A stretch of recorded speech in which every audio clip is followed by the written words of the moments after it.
stream. Today's session will be Occupation 101, the Settlement Enterprise.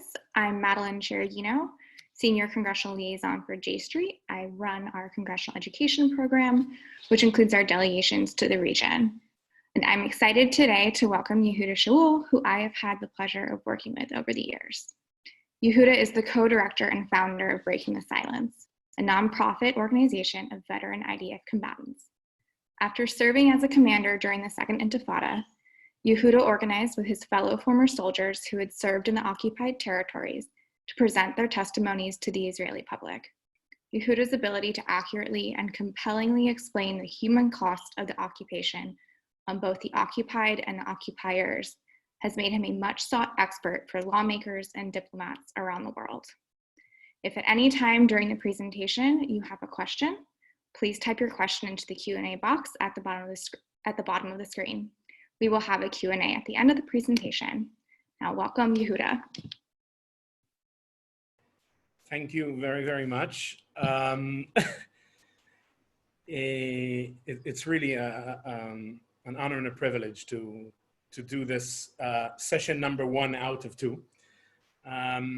So maybe I'll say a few words about myself very, very quick, and a little bit about what we're going to do this evening, and then we'll get to the spiel, and hopefully we can have a good conversation at the Q&A part. My name is Yehuda Shaul. I'm 37 years old, Jerusalemite. I basically grew up in what you would call the political right in Israel, did my high school in a settlement in the West Bank, graduate high school, joined the IDF, served from March 2001 to March 2004 as an infantry combat soldier and a commander, more or less the peak of the violence of the Second Intifada, which I spent about 2 years in the West Bank, more than a year in the city of Hebron. And basically what I've done, what I've seen, what I witnessed throughout my service brought me to get involved in Breaking the Silence. And since I'm out of the Army in 2004, March 2004, this is basically what I'm doing. This evening, instead of going through my personal experience or personal experiences of individual soldiers on the ground, what we're going to do is kind of like the work of Breaking the Silence can basically be divided to 2. The heart of our work is collecting soldiers' testimonies. Men, women who served speak out about their experience, and cross-checking, verifying these testimonies and publishing them. And the second thing is doing a lot of educational and advocacy. Lectures, panel discussions, briefings, and visits to the field. And one of the tours that we do in the West Bank, around Bethlehem or around Ramallah, is what we call an introduction to the occupation, which is an attempt to kind of like zoom out and look at the big picture. Not the individual experience of a soldier, not even the analysis of all the testimonies we have from over 1,200 soldiers by now, but actually look at the strategy from the Israeli administration perspective, from 67 to today, and kind of like see where our personal experience as soldiers on the ground fits in the big picture.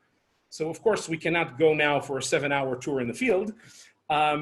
We have limited time today, so what we're going to try to do is take one part of that tour, which is just looking at the settlement enterprise today and trying to come to conclusions from the perspective of the Israeli authorities from 67 to today. So this is not about, in a way, most of the day is just about evidence, laying down evidence, tracking the development of Israeli policy in terms of the big strategy, how to settle and why, and what we were trying to achieve.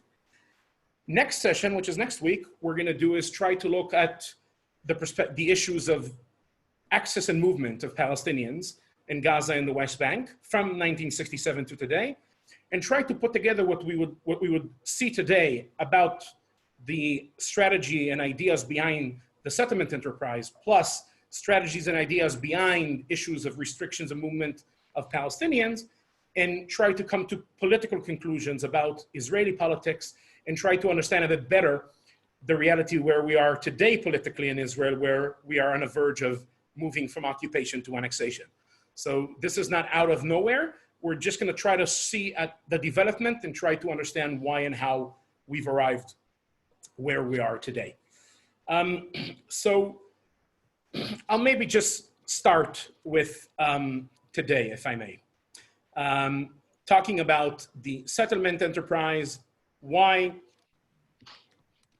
how, and what was behind the reality or the facts on the ground, as we call usually when it comes to settlements. So I'll start from 1967. Yeah, some of these stuff are pretty basic, but just to so we can all keep the same speed here and go through what is, I would say, the minimum necessary to understand this big picture. In the Six-Day War, Israel more than tripled its land, conquering the Sinai Peninsula, Golan Heights, West Bank, Gaza. And by the way, many of the things we're going to talk today about, these strategic ideas actually apply also to Gaza. Some of them might even to the Golan Heights, some of them even to Sinai, but we are focusing on the West Bank mainly today, so we're kind of like zooming in. So we more than tripled the land of Israel in 1967 after the war, and then the question is, what the hell are you going to do with all this land? And in a way, Israel in that moment faced the question Israel is facing until today, which is geography versus demography. On one hand, you want the land. At the other hand, there is people. Yeah, there is Palestinians living there, and you don't want the people. So what do you do? Yeah, because actually, it's the question of whether if you annex and there is a population, do you give them rights or not, and what it means to the character of the regime. So let's look at the demography in 1967. And it's important for me to say that I'm going to look a lot about geography and demography today. This is not because for me, demography is an issue and being non-Jewish, you're illegitimate, etc.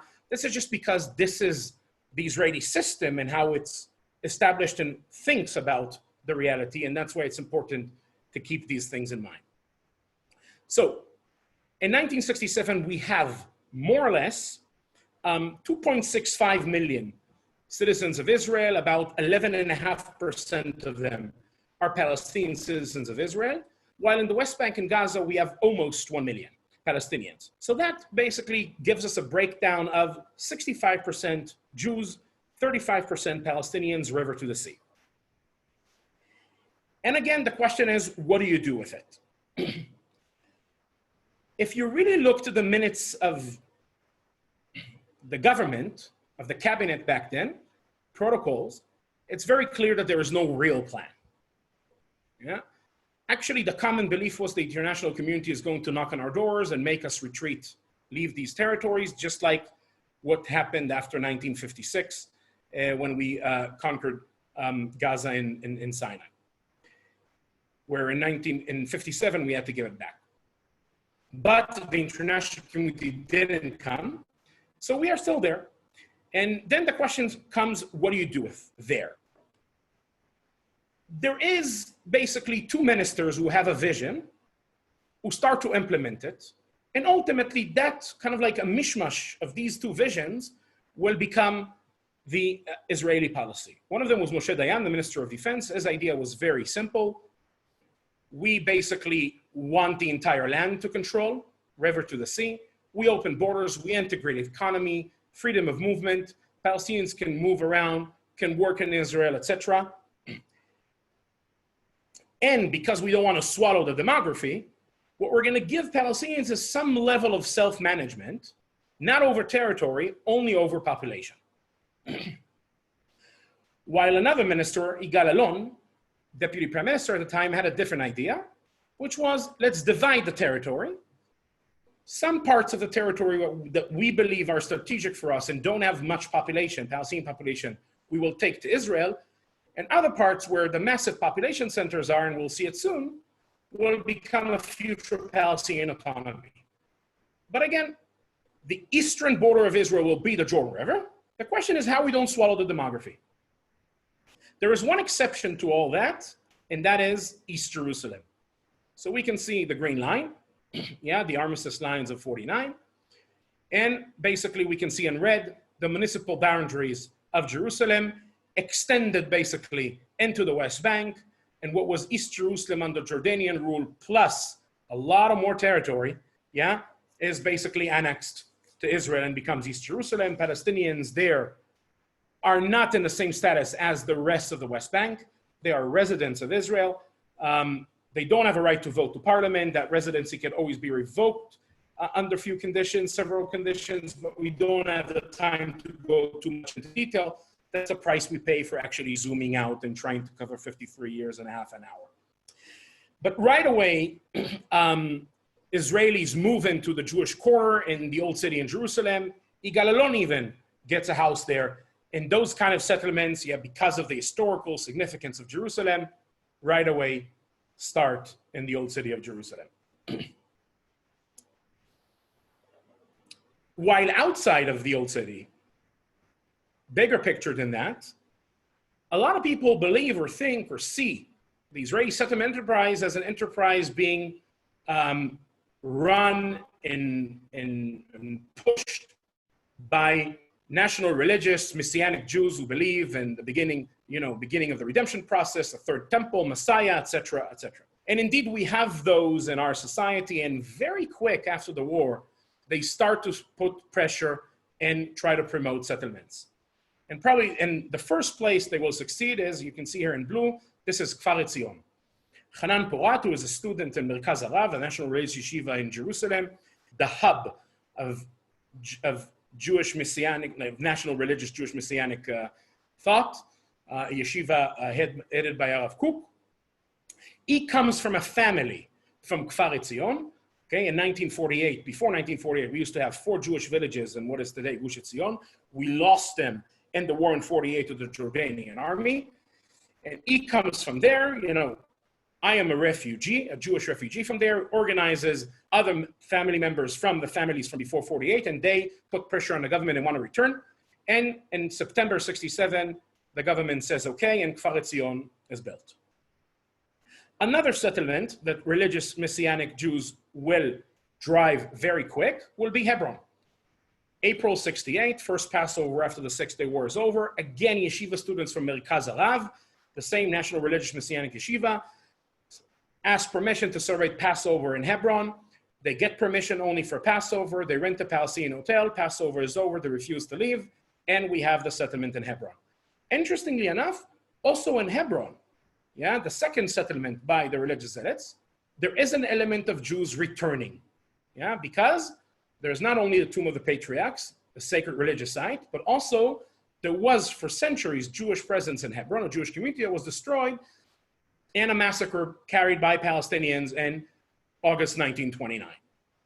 So Kfar Etzion and Hebron have this element of return. In 1968, we have another settlement by zealots, but this time it's not religious zealots. It's secular zealots who believe in the Messiah and third temple type stuff. I know it sounds weird, but we have them at the edge of the radical right in Israel. 7 families who come from the Lehi, the Stern Gang, one of the paramilitary terrorist organizations who were fighting the British occupation in the 40s. And they take over a building in the Palestinian village of Beit Hanina, which was annexed and becomes East Jerusalem. And that's how the third settlement by zealots in the first year and a half of the occupation began. But here is few things to understand. It is not only zealots, and it's definitely not the driving story here. For several reasons. First of all, because the idea of Greater Israel back then in 1967, and after the euphoria, yeah, the feeling of the victory in 1967, defeating all the Arab countries around, this idea of Greater Israel is way more mainstream than that. The movement for Greater Israel that starts in 1967, part of the leaders come from the heart of the Labor Party, the labor movement. Natan Alterman, Chaim Guri, our national poets, etc. Another thing to keep in mind is that the green line is the armistice lines of 49. It's not the dream border necessarily of Israel. It's just where previous war ended. Plus, let's not forget that the idea that wherever Jews will reside and settle and work the land in the land of Israel, that will determine the boundaries of Israel. This is not a new concept post-1967. This is how the Zionist movement worked before 48. So it just makes sense that when given the opportunity, we might try to correct the borders and continue to ride that wave. And indeed, we've done it with 3 gigantic projects in the first year of the occupation led by the government. Nothing to do with the third temple coming and arriving around the corner, but everything to do with reshaping borders, national security, and etc. So the first 2 projects are around Jerusalem. We can see the green line. We can see the red line, the municipal boundaries of Jerusalem, West Jerusalem, East Jerusalem. And you have another green line here, Mount Scopus, Hebrew University. That was an island on the Jordanian occupation. And we want to connect. So the government will launch what is called a bolt neighborhood project, like a bolt of a door. Basically territorial contiguity coming in out from West Jerusalem into East Jerusalem to connect Mount Scopus. Okay? 4 settlements, Ramat Eshkol, Givat HaMivtar, Ma'alot Dafna, and the French Hill are all built from 68 to 72. The lands for these settlements are expropriated from their Palestinian owners already in January 68. So this is very quick after the war. This is already in action. And again, this is not crazy messianic religious zealots. This is Levi Eshkol, the prime minister, Ramat Eshkol. Okay? That's after him. The second project that we will embark on around Jerusalem is the Ring Neighborhood Project. You see the dark blue? Basically, the idea is Jerusalem, our capital, is a border town. We want to move a bit, the border from middle of the town, and we want to control the mountain ridge. Okay, this is about the geography of the Holy Land, coming from the east, Jordan Valley, up to the mountain ridge, and down to the coastal plain. Okay, so we want to be on top, and we want to turn East and West Jerusalem to one urban fabric and disconnect Palestinian East Jerusalem from the rest of the West Bank. So can you see the sandwich here? Israeli West Jerusalem, Palestinian East Jerusalem, Israeli East Jerusalem. The same here. Israeli West Jerusalem, Palestinian East Jerusalem, Israeli. The first settlement in the Ring Neighborhood Project we're going to build is Neve Yaakov in 1970. This is very common in a settlement project that you're going to see is you first mark the line where you want to reach, the end here, and then in the 80s, Pisgat Ze'ev will fill in the gap. The next will be Gilo, 71, 73, Talpiot East, 74, Ramot. And then later on, Ar Choma and Ramat Shlomo, not part of the original project, but to serve the same strategic principle. Disconnecting Palestinian Jerusalem from the West Bank. And the third project is the Alon plan. Yigal Alon has an idea. We take the entire West Bank and divide it to 2 from north to south. The Western Strip, the mountain ridge, where most of the Palestinian urban centers are, you can see, the cities, Ramallah, Nablus, Jenin, Tulkarem, Kalkilia. We don't want demographics, remember? This is going to be the future Palestinian demography. While the Eastern Strip, the Jordan Valley, and the beginning of the slopes up to the mountain is going to be annexed to Israel and serve as a security belt, achieving 2 strategic goals. 1, disconnecting Palestinians from Jordanians so they cannot merge against us. 2, moving what was called our eastern frontier from the Green Line, where we face Jordan, Iraq, and Syria, moving from the Green Line to the Jordan River, and basically using the geography as a slowdown to prevent an invasion from the east. The Alon plan has, by the way, also applied to Gaza, but we don't have the time to talk about it. The Alon plan has another principle, which is around Jerusalem, to cement the connection between Jerusalem and the coastal plain, the rest of the country. You can see this triangle, like a belt around Jerusalem. Today, the settlements of Modi'in Elit, Givat Ze'ev in the north, and many more, Ma'ale Adumim in the east, and Gush Etzion in the south, if it rings a bell. Later on, as the Jordanian option, what was called, came onto the table, which was the idea of connecting, it's not Palestinians, these are Arabs, connecting the Arab autonomy here to Jordan. So Alon opened a corridor around Jericho with emphasizing it needs to be narrow enough. We should have military presence on both sides, monitor the demilitarization of the autonomy, and in case it's being violated, we can intervene and disconnect it again. So let's sum up the first year of the occupation. While the Zealots have built 3 settlements, the House of the Seven, Kfar Etzion, and Hebron, today about what, 2,500 settlers live there? The government embarked on 3 gigantic projects that have nothing to do with, the Third Temple and the Messiah arriving, but rather to do with fixing Israel's borders and making sure that the Jordan River will be our eastern border and no other sovereign entity will exist between the river to the sea. The Ring neighborhood, the Bolt neighborhood, and the Alon plan, where 71% of settlers today live within those areas. Another 2 interesting things that the Alon plan put on the table, things that are so common in what we face today when we talk about the Israeli-Palestinian conflict. One is the idea of demilitarizing the future Palestinian entity, already in Alon, remember? That's why the narrow corridor and military presence so we can intervene. And the second one is the idea of replacing territorial contiguity for Palestinians via transportation contiguity. Yeah, you see the road here connecting the north and south of the West Bank. For the ones of us who are following very closely developments on the ground, there is what is called the Eastern Ring, Jerusalem Eastern Ring Road. Some call it the Apartheid Road because it's a road going from the north to the south of the West Bank around Jerusalem, basically through an area called E1. We don't have the time to talk about what that is, with a wall in the middle. So one side Palestinians, one side Israelis.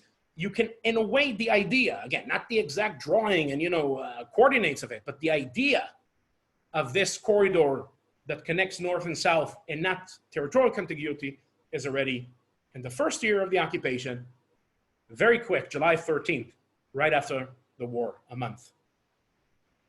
And in a way, developing the settlements within the boundaries of the Alon plan is the policy of the government for the next few years until Yom Kippur War, October 73. Israel wins the war, but at a very high price. Over 2,200 soldiers are killed. And before the war, when Egypt offers land for peace, what is the famous answer by Dayan? I prefer to have Shalom Hashech in Sinai without peace than peace without Shalom Hashech. It is the price of Yom Kippur War that changes the minds of some within the Labour Party. And suddenly the party is split more seriously. And there is an element who supports land for peace. And it's then that the settler movement, Gush Emunim, the Bloc of Faithful, will emerge, January 30th, 1974. Before that, there was no need for an external pressure group. The government was building more settlements than you ever thought. The government wasn't planning to give land for peace. But the second there is this crack, we need the external pressure group, the settler movement. And what do they want at the beginning? They go to the Golan Heights, they go, different places. But in the West Bank, they look for, these are religious zealots, they look for religious sites. And the place they're going to try to settle around is Nablus. Because Jerusalem we have by then, Hebron we have. So now Nablus. And they're going to try once and twice and 3 and 4 and 5 times and it won't work. When the government doesn't want something really, it finds a way. By the way, 1982, Israel invaded South Lebanon. I don't know if you knew, but the settler movement actually started a settlement in South Lebanon. Doesn't exist today. When the government doesn't want really something, it doesn't happen. And that's sadly enough where some of the settlers got basically brains, strategy, and understood that bouncing their head against the wall, i.e. the entire government, won't work. What they need is, the government is polarized. Some part want this and the other part are not with them. Land for peace, yes or no, Alon plan or Dayan, etc. And they find allies who want to break out of the lines of Alon And now we need to be strategic. This is not anymore just about religious sites. It's about the fragmentation of Palestinian space to prevent a future emergence of any Palestinian entity in these territories. And back then, you see these red dots here in the map. This is the highest mountain in the West Bank. You can see it here on top. The Ministry of Defense is building a radar system for the Israeli army. It's right above the main highway between Jericho and Ramallah. There's a piece of land there on the highway that the Jordanian army started expropriation of it to build a Jordanian camp. Settlers make a deal with Shimon Peres, more or less, the Minister of Defense. Yeah, he will become their patron back then.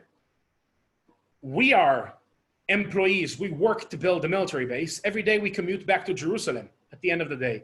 But one day, instead of commuting to Jerusalem, Independence Day 75, they take over the Jordanian camp and start Ofra. And here you can see the settlement of Ofra today. Until today, there was no master plan for this settlement, no building permits, because the cabinet never approved it back then. Now, this government actually is fast-tracking retroactively a master plan. But this is, in a way, the so-called first outpost, yeah? With the help of the Minister of Defense, behind the back of the government, the first success of the settler movement. That's going to be their modus operandi. In the next few years, Dumim, another success based on an old camp, yeah? And by May 1977, when the first elections in Israel that the Likud takes power, Begin becomes prime minister, this is the map of the West Bank. And you can see that apart from 3 settlements here, all the other settlements are within the lines of the Alon plan. And yes, it's not too many, but don't forget, by then, there was already 19 settlements in the Golan Heights. There was about 20 settlements in Sinai and Gaza. The Labor Party at the time is spread thin. Begin will evacuate Sinai in a few years, and then we'll focus on the West Bank and Gaza. Likud takes power in Arik Sharon, Minister of Agriculture, but chair of the ministerial cabinet for settlements. There are 2 different maps that you can find of the Sharon plan. I haven't confirmed yet exactly what is fully accurate, so I'm putting both here, but they both follow the same principles.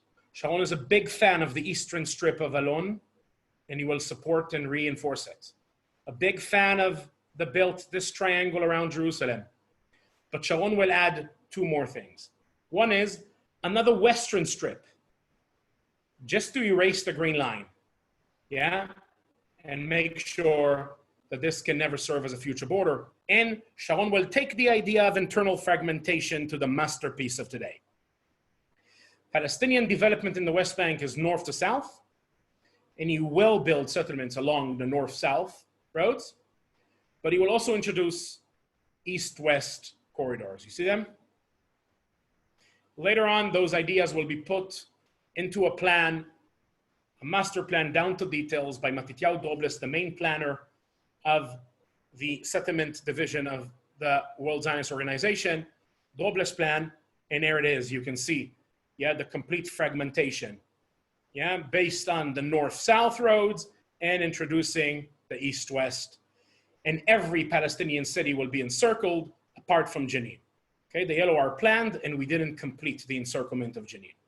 But apart from that, every Palestinian city is encircled. And these are quotes, yeah, from the Drobles plan, okay, to settle the land between the Arab minority population centers and their surrounding in order to minimize the danger of the development of an additional Arab state. It will be cut off by Jewish settlements. It will be hard for the minority population to create territorial contiguity and political unity. By the way, Palestinians are the majority in the West Bank, but they're the minority inside the Green Line, so we're using the same phrases. So by now, we understand, yeah, that apart from the first 3 settlements driven by the Zealots, every settlement we have in the West Bank is here to make sure one thing will never happen, which is a Palestinian state. That Israel will remain the one sovereign power, river to the sea. As we arrive to 87, the first Intifada, look at the map then, okay? The light blue are the settlements from the Labor Party, okay, as we said, mainly on the yellow lines, okay, only 3 outside, and the dark blue are the ones of Sharon. So you can really see where Sharon works. He is reinforcing, 4 settlements here, 2 here, 3, 4, he's reinforcing the eastern strip of Alon. A lot of development around Jerusalem, the western strip, the internal fragmentation on north-south, and the east-west corridors, okay, the encirclement. We get to Oslo, okay? I'm skipping things because I want to leave time for a conversation, and we can't really cover everything in one talk. We are at Oslo. Let me say something here. Up front, publicly, Rabin, by then is against the Palestinian state. At best, an autonomy plus, a state minus. While for Palestinians, Oslo was a way to a Palestinian state, for Israel, it wasn't. At the beginning, at least the intention. But I believe that if Rabin wouldn't have been assassin, we might have ended there. Because I see Rabin as a revolutionary person in the history of Israel. We don't have time to go too much into this, but I just say, I think, first and foremost, because this very basic idea we take for granted today, which citizenship is territorial and every human being within a given territory is a citizen of that country and is equal, is so foreign for our DNA, and the nation state law just proves it from the last few years. Rabin was the only prime minister we had that counted Palestinian Israelis' votes and voice as fully legitimate Israelis. And I think that played a big part in why he was assassinated. We don't have the time to go into this. So I'm not one of those who believe that Oslo was a conspiracy from day one to advance and, control. It definitely ended up there. And we're going to talk now why, like major issues, major flaws. But I don't think that was the intention of Rabin. I know that some people might disagree with me, but I'm willing to defend my argument, but not today. So Oslo B95, an interim agreement, 5 years, right? You need to reach a final status agreement at the end of the day. We don't jump from 0 to 100, so we start this breakdown. Area A, 18%, full management of the Palestinian authorities, mainly the urban centers. Area B, the suburbs, kind of like the villages, Israeli security control, and civilian management by the Palestinian Authority. Area C, settlements, roads connecting them, open areas, 60%, complete control of Israel. By the way, and the Oslo, the IDF is the sovereign power, basically the ultimate power all over A, B, C, okay? It doesn't matter. Number one problem in Oslo, I think the biggest mistake Rabin did was a strategy that I don't change the geography until the final status agreement. So ABC are designed according to the grid, the geographic grid of the existing settlements. And what they intended to do, remember? To fragment, to make sure that there is no territorial contiguity and political unity. So once Area C is designed, is based on the settlement design, and Oslo is not anymore temporary for 5 years, but permanent for 25 years like today, ends up a more advanced mechanism of control and fragmentation. The second thing in Oslo is, if you think that the strategic ideas of the Eastern Strip, Western Strip, the Jerusalem Triangle belt that we were talking about, we've abandoned in Oslo, you're completely wrong. Look at it. The map shows very clear. Palestinian villages in the Eastern Strip barely get area B and C around them. They're very skinny. Palestinian villages in the Jerusalem Triangle, Jerusalem belt, also very limited. Western Strip, also very limited. It is only between where Palestinians get the majority of territory B,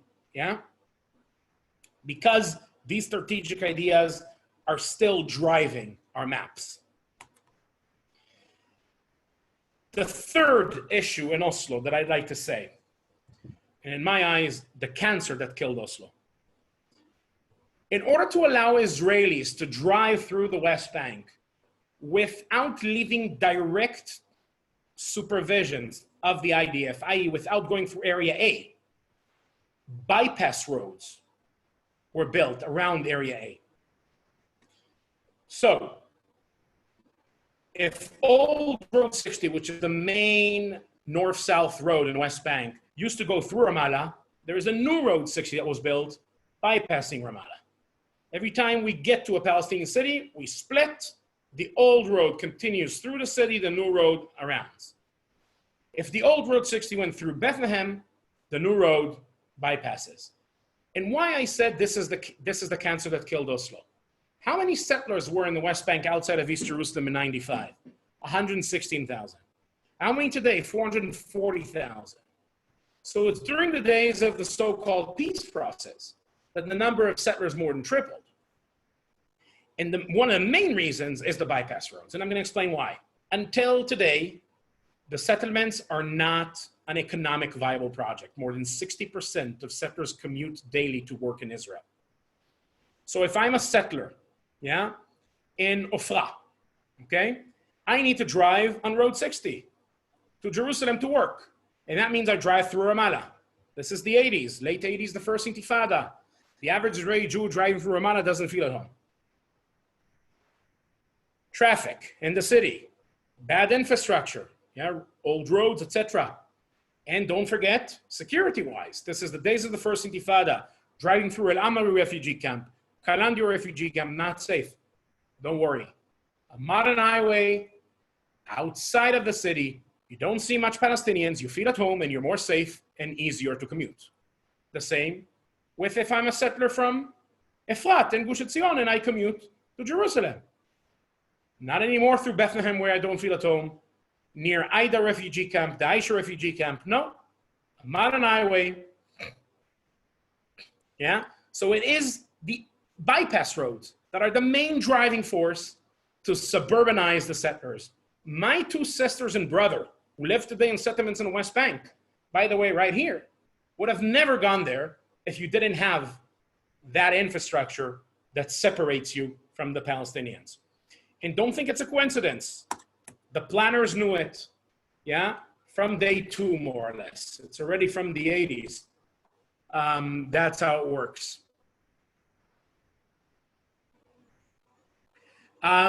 Look, this is a quote from a government project plan from 97, okay? Post-Oslo, this is after Oslo, okay? We are heading towards a new reality. What are we going to do? I'm skipping a little bit, but is it a shared road or parallel roads? The first option, which is parallel roads, provides a better solution for the issue of segregation, and even in tense times allows for togetherness that maintains separation. The second option is cheaper and better for traffic, but only suitable for peacetime. Planners understood, okay, that the segregation in the West Bank is the oxygen for the development of the settlement enterprise. Post-Oslo, we are fighting over Area C, and I'm going to do this very quick in order to leave time for a conversation. We have the outpost phenomenon by today, about 130 plus outposts. You can see on the grid of fragmentation reinforcing Israeli contiguity and Palestinian fragmentation. You can see doubling the municipal boundaries of settlements from 5.1% to over 9%, almost doubling, and a new strategic plan by the settlement unit in 97, post-Oslo. And you can see, 5 super zones of settlements, in the east-west corridors of Sharon. Jordan Valley, okay, as a barrier between Palestinian population centers and Jordan, because we have peace treaty with Jordan, by the way, by then, okay? Our eastern frontier has moved from the Jordan River further to the border of Jordan, but we still want this. You can see northern Samaria dividing Palestinians from Jenin Yabed to Palestinian citizens of Israel in the north. These are all quotes from the government project plan. South Hebron Hills, okay, between Bedouins in the Negev, Palestinians and Bedouins in the south, and just cheap housing to expand the coastal plain. And you can see the strategic corridors east-west of Shaul. We haven't given up. Second intifada will come. The separation barrier is planned. And believe it or not, at the beginning, there was an eastern barrier for the Eastern Strait. We haven't given up the idea. You see the Netanyahu annexation plan? We haven't given up the ideas, okay? But, and the last two things, and then I'll wrap it up. But actually today, security-wise, the eastern frontier of Israel is not anymore the Jordan River. We have a peace treaty with Jordan. And part of the peace treaty, Jordan is not allowed to allow basically enemy troops going through its territory, to attack us. So we actually have hundreds of kilometers corridor here, okay, of strategic depth to prevent the eastern frontier. But we are still talking about as if we are in 67, even though the entire security reality around us has changed. We know what happened to the Syrian army and the civil war. We know what happened to the Iraqi army in the last decades. But still we are talking as if nothing has changed, holding on to concepts that completely expired. So after saying that, the security differences is a big problem. I know that up to now it all sounded out, everything comes together perfectly, but there is a major problem, and that is we don't have settlers. This is not China and Tibet. We don't have 4 or 5 million Israeli Jews to move and change the identity of the land, okay? And that's why we brought in the ultra-Orthodox. Cheap housing, but that's also more than 50% of growth in settlers from Oslo to today are ultra-Orthodox, okay? This is a community that is not invested ideologically in it, but comes for cheap housing. They are today 40% of the entire settler population, even though they joined only in the 1990s. But another great weakness is, you see Modi'in Illit and Beitar Illit, two cities of ultra-Orthodox, hold together 20% of the entire settler population, but are what, 3-4 kilometers from the Green Line, leave no impact on the geography, which is not good for the settlement enterprise. You can see, get a bit of an idea of Modi'in Illit and Beitar Illit. What's the demography today? In the West Bank, we've jumped from 0 Israeli Jews to 640, but from 700,000 to 3 million. And even greater, look what happens demographically between the river to the sea. This is a great weakness. We moved from 65% to 35% to 50-50. In a way, to sum it up and to move for Q&A, and sorry for taking more time than I planned, is at the end of the day, what we see is that the ruthless geographic policies of Israel, are here to cover the inherent weakness of demography. And ultimately, it's not working to actually assert demographic dominance. And that's why you need to be so ruthless, because that's where your strength comes. It's not from the demography. Summing it all up, what we've seen very clearly is that from 1967 to today, yes, there was a debate. There were different schools of thoughts in the Israeli government. Some part wanted only the Alon lines. Some wanted to break out. Some want a formal sovereignty. Some want only control. But what we can see is a consistent move to implement what I would call the national project of Israel in the last 53 years, which is to maintain military dominance over the Palestinian people in the occupied territories. And that vector has never changed. Again, even though the security issues have changed, and even though we have a significant demographic weakness. I'm going to end here. Thank you very much, and I hope it made sense and wasn't too fast and wasn't too much. Thank you so much, Yehuda. We have quite a few questions that have come in throughout your presentation.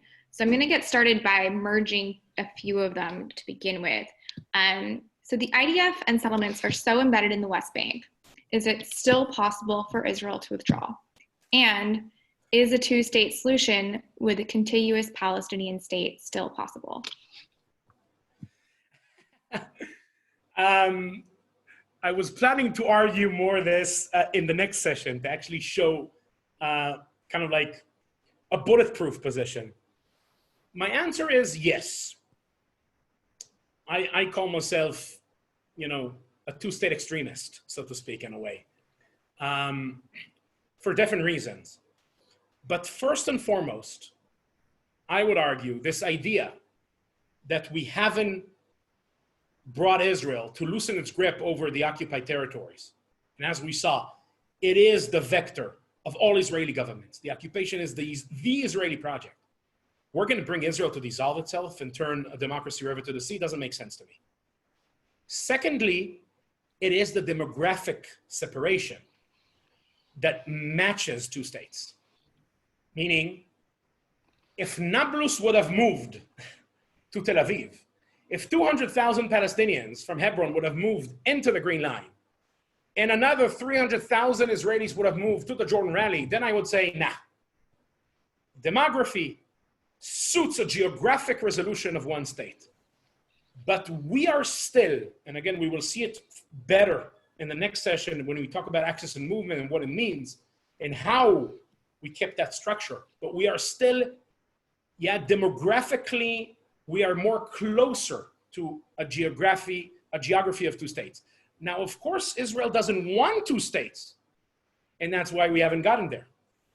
Israel does everything to create facts on the ground to prevent us from getting there, building more and more settlements, doing them even in more strategic locations, etc., improving the project. But I don't think we're there. But every day that goes by, we will need more and more to generate more and more political force to reverse it. And that is our nightmare. All right, thank you. Stuart on Zoom asks, even if de jure annexation is stopped, what can be done about rolling back to the de facto annexation? I want to say something about before what can be done. I would say, look, some parts within the Israeli political class and within Israeli public have been calling for annexation from day one. Remember? The movement for Greater Israel, 67, etc., settler movement, 74. But relatively, they're a minority in our society. The main reasons why they're so powerful today are two. One is the Trump administration, okay? It is David Friedman and the gang who are coming in saying to Israel, hey, what are you doing still only controlling Palestinians? Come and annex. We're going to back you.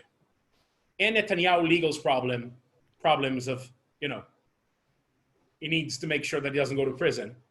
These two things basically take us to where we are, to the crisis that we are today. 10, 15, 20, 30 years ago, no one could even, from the annexation camp in Israel, no one could fantasize on having all the stars aligned on their side now. The Trump administration in power going madly on this and being very ideological on Israel-Palestine. Yeah, we've seen all the steps. The embassy, Golan, just continue the list, you know better than me. Plus, Europe, busy with internal issues, Brexit, refugees, Corona, and Orban, because foreign policy in Europe is unanimity. You have Hungary, you have the rising of the illiberal democracy, the best friends of Netanyahu who block everything, okay?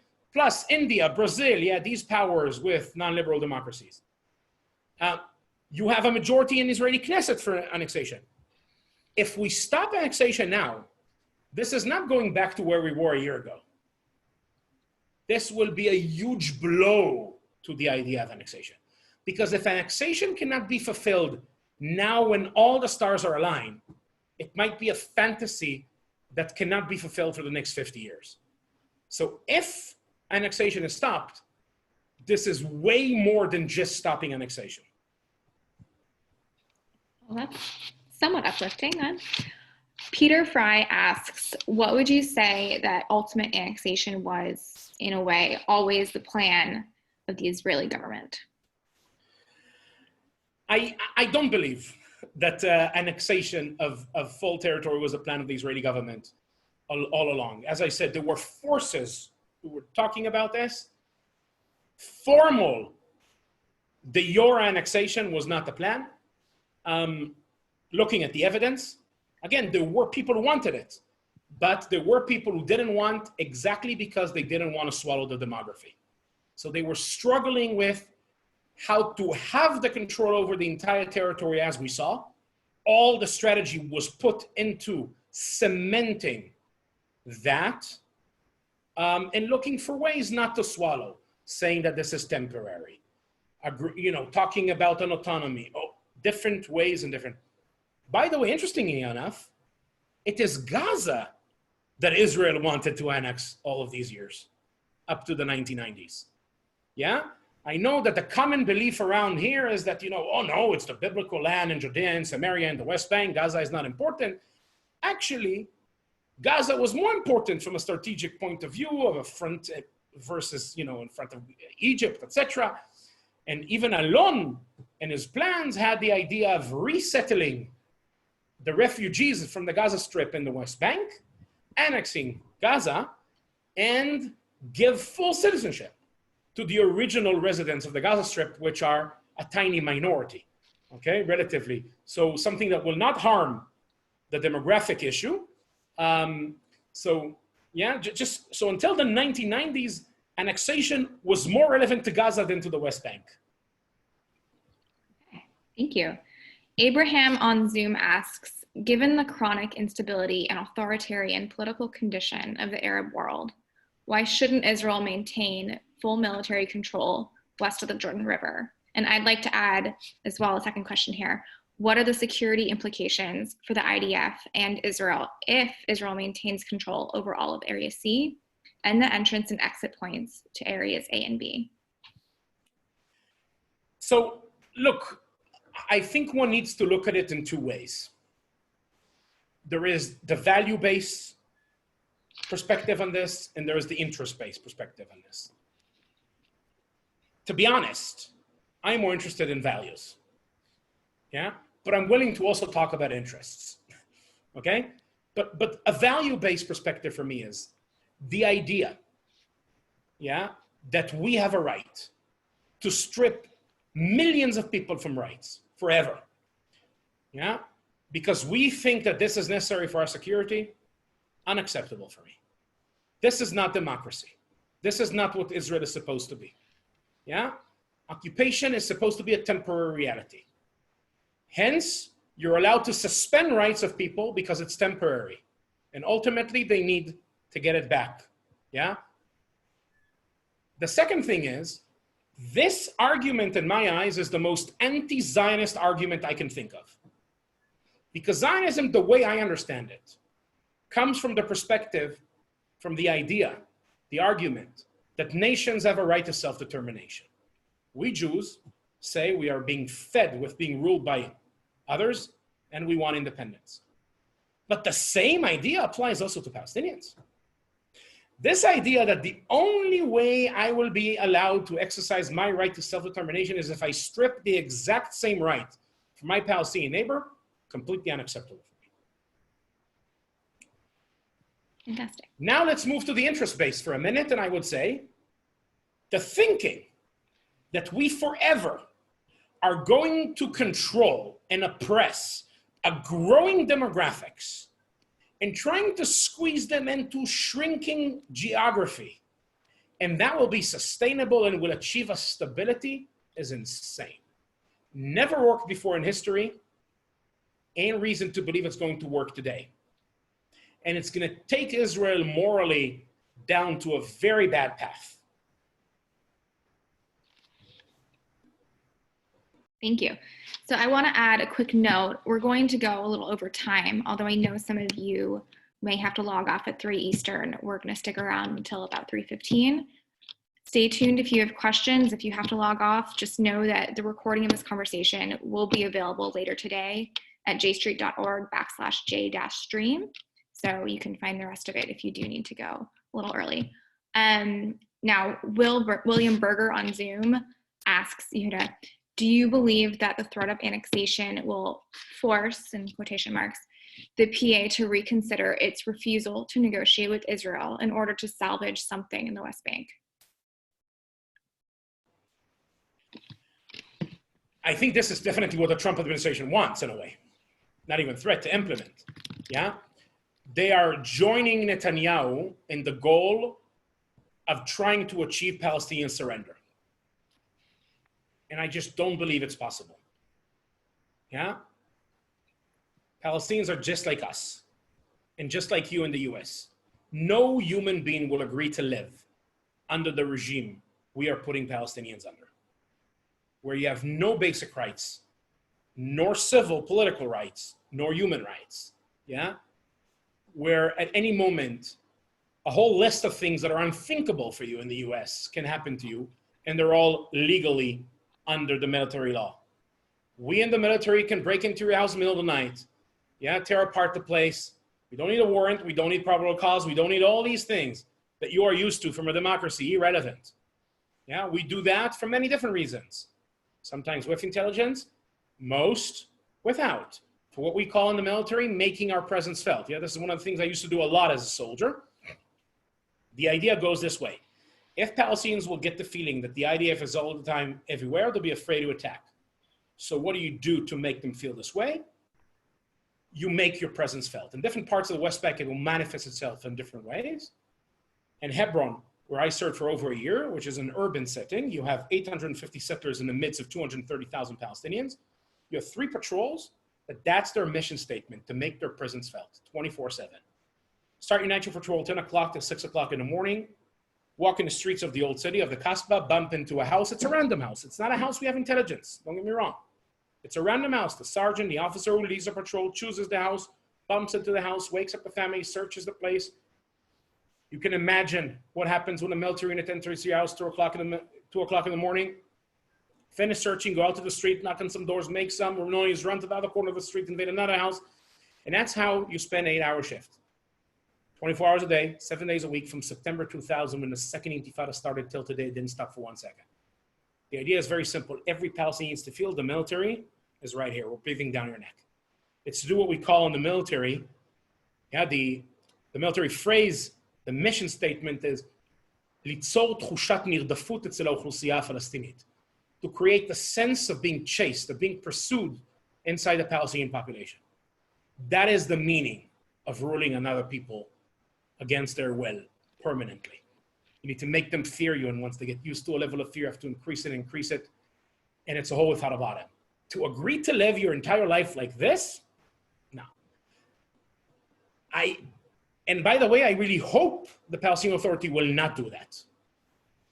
Because if they will do that, they will legitimize the Trump plan that not only greenlights annexation, but also breaks the entire paradigm of 2 states, Security Council resolutions, of international law, etc., which I think is extremely problematic. Yeah? And it's really a kind of germs you don't want to open. That's a road you don't want to walk down. Yeah? It's how to put it? Yes, the Trump plan talks about negotiating a Palestinian state. They're using all the right words, yeah? But this is Orwell at its best. War is peace, yeah? Bantustans are a state. And that is a very, very problematic and negative way to go. Thank you, Yehuda. Ari on Zoom asks, how prevalent are Alon and Diane's ideas in Israeli politics today? How do you see them Madeleine, I couldn't hear you at the beginning. Oh, sorry. Ari on Zoom asks, how prevalent are Alon and Diane's ideas in Israeli politics today? How do you see them manifesting in mainstream contemporary Israeli politics? Now, mainly Alon, yeah, not Diane, yeah? The idea of the Jordan Valley, yeah? Again, even though, as I said, security-wise, the world has changed, yeah? We have a peace treaty with Jordan. We have a peace treaty with Egypt. Yeah, like serious security experts will tell you that, yeah, the threat is not a massive amount of tanks coming from Saudi and Iraq through Jordan into our eastern frontier. Yeah, that's not the story anymore. Still, that is very much enshrined in Israeli politics, and it's not for no reason that you have Benny Gantz, not agreeing to attack Netanyahu's pledge for annexation of Jordan Valley before the elections, if not even joining him then, and joining him now in government with a platform of annexation. Got it. We have another question from Zachary on Zoom. Was most of the settlement land taken directly from private Palestinian owners, or do we just assume the West Bank is land that collectively belongs to the Palestinians?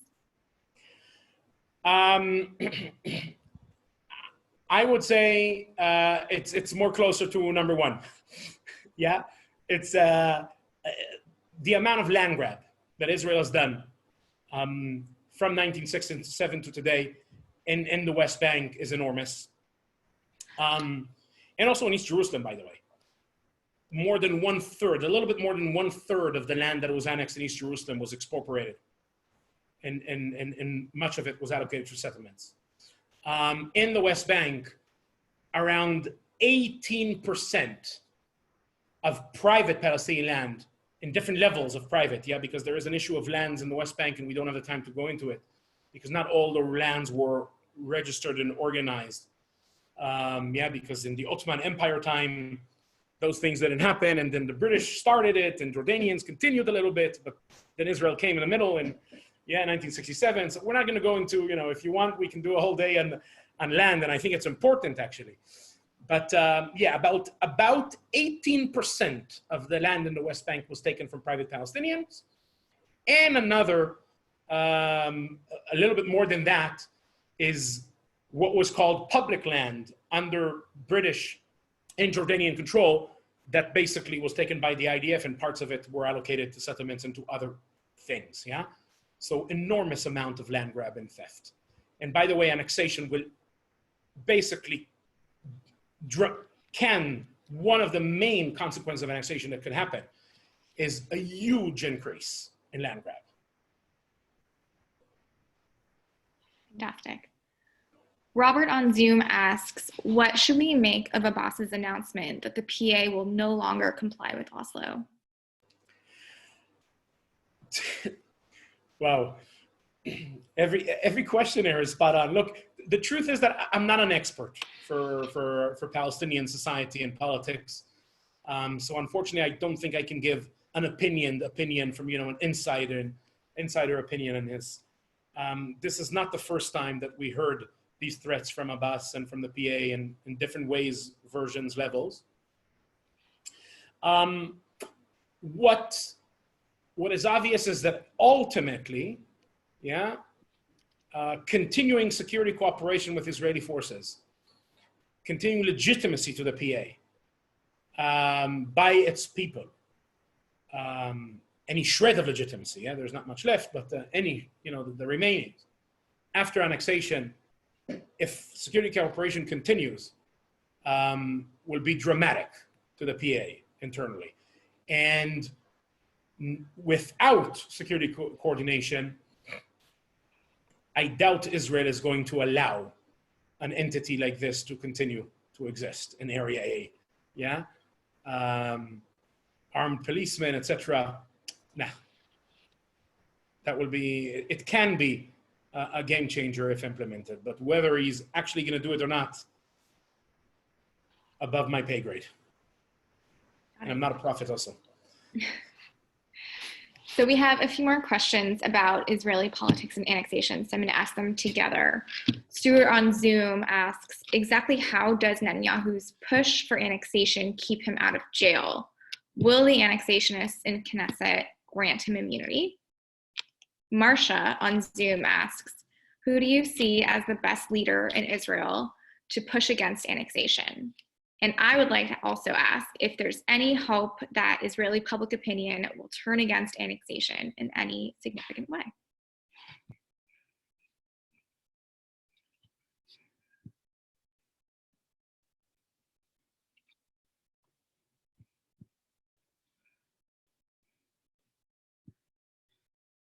Yehuda, I think you're muted. Yeah, exactly. Yeah, sorry.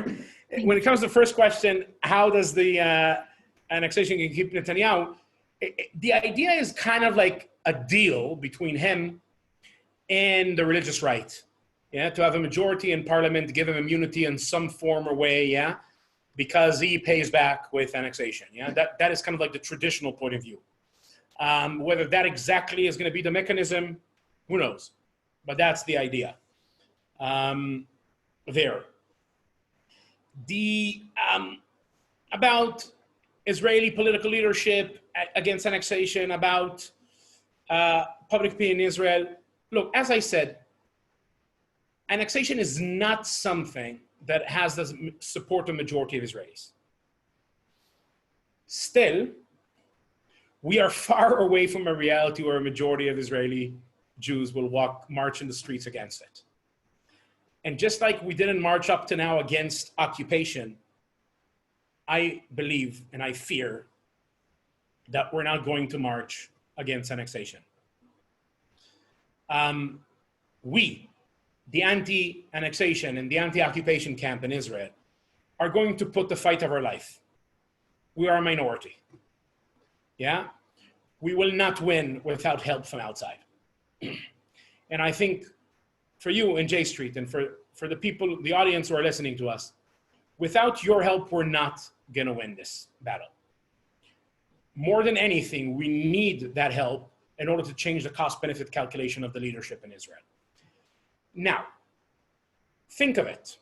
As I said earlier, the Trump administration is a huge part of why annexation is on the table now. And I think that should teach us something, progressives in the States and progressives in Israel. And that is, the annexationists in Israel they don't have the political power to implement their plan. It is the fact that when their allies got the White House, they are ideologues and are implementing their ideology that suddenly makes the unbelievable to the possible. Yeah? And I think that should say something to future Democratic administrations in the state, to progressive American Jewry, to progressive Americans, to progressive Europeans. What we need to make sure is that we don't repeat the same mistake of years where our allies, ideologically, the progressives in the US were in power, still allowed policies of occupation and settlements to continue.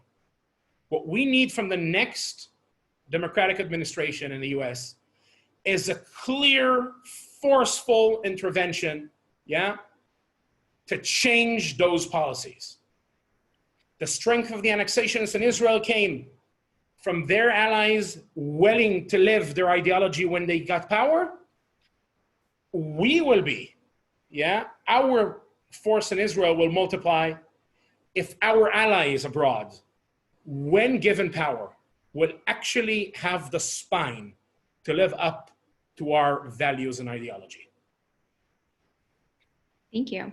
To continue on that thread, Yehuda, if Netanyahu implements de jure annexation now, and if Biden is elected in November, do you think a Democratic U.S. administration could help reverse annexation? You said the U.S. needs a clear message. What does that look like? Look, the truth is that if the U.S. really wants, it can force Israel to do almost anything. I think that is a question for you in the U.S., because you know better than me how much of political capital and maneuver in space, there is for a future Democratic administration to reverse annexation. My instinct is, I fear that there is not enough. Far from that. That's why Democrats need to put the foot already now. I fear that undoing this, demands way more political capital than putting the foot now and preventing it from happening. And I think that should be the way to go with it. And we see it with the embassy and what Biden said about it, and we see it with other things, Okay, so we're starting to get to the last 2 or 3 questions. I have a question from Stuart. What does breaking the silence need to amplify its message to the Israeli public? What does breaking the silence need? Who? Many things. It's not, we're not going to do now a session from human resources, financial resources, networks and connections, and et cetera, and being able to go to the field and not being stuck on webinars, et cetera. No, but look, I go back to what I said earlier. I'm really serious with this. The Israeli anti-occupation camp, we are going to give whatever we can into this fight. And I want to be very clear here. By the way, I don't see myself as someone who is fighting in solidarity with Palestinians. I don't see myself as someone who is fighting the Palestinian fight for liberation. I see myself who is fighting the Israeli fight. Yeah, for a home that I want. Yeah, for my home to be the way I believe it should be. For an Israel, the way it was supposed to be, in my eyes. So I'm going to put everything for this. Yeah, this is my home. But the idea that Israeli Jews will, again, march into the streets with our majority, as a majority, against occupation, not only against annexation, against occupation, is completely flawed. People with privileges will just give up their privileges. You didn't have a majority of whites in Alabama in 1950 against segregation. You didn't have a majority of whites in South Africa in 1972 or 75 against the apartheid regime there. You ain't going to have, a majority of Israeli Jews marching in the streets, shaking this place. What we will need to do is to build as significant as possible a minority of Israeli Jews in Israel who oppose occupation on a value-based principle. We will have to link to Palestinian citizens of Israel. Yeah, this is a huge electorate that we shouldn't separate ourselves from. That's where our big numbers also come. Yeah, not having an anti-occupation camp that is linked Jews and Palestinians in Israel. It's like trying to have a civil rights movement in the 60s and the 50s without African Americans. It's just nonsense. And then we will still be a minority. Then we will need our allies in the US and Europe. Then we will need Palestinians to become players in the right way. Yeah, and basically we can change and flip things. Rabin came into power in '92. It is other things around that were also very important. Madrid, due to geopolitical issues, the first Gulf War, the first Intifada, many different things that came together. What we can do is build a foundation, ask from our allies to build their foundations, and basically put as much pressure, grow, develop, and wait for the opportunities, just like the annexationists are doing now with the opportunity they got with the Trump administration and Friedman. Thank you, Yehuda. Now, some folks in the Q&A are asking if they can get this presentation. So if you are looking for it, you can go again to jstreet.org/j-stream to see this full recording after the live presentation ends. Now, Yehuda, can you give us a sneak peek of what you'll be covering in the next presentation? So basically what we focused today was on the settlement enterprise itself, the master plans, the strategy behind placing settlements where and how. What we're going to touch them next time will be basically this overview of the development of Israel's policies about access and movement and restrictions of movement on Palestinians, Gaza, West Bank, Israel from 67 to today. And we're going to try to take what we saw today plus that, come to political conclusions, and try to understand how that links up to Israeli big strategy and annexation that we are facing today. Fantastic. And as a reminder, that session will be next Wednesday, May 27th at 12 p.m. Eastern. You can register for it at jstreet.org/j-stream. Thank you so much for joining us today, Yehuda. I'm looking forward to the conversation next week. For folks who are listening, and please join our movement to stop annexation. You can learn more and see how you can take action at jstreet.org/stop annexation. Thank you. Thank you, Madeline, and thank you everyone for joining us today. It's really a privilege, and do what you can to change this. Thanks. Take care, Yehuda. Thank you.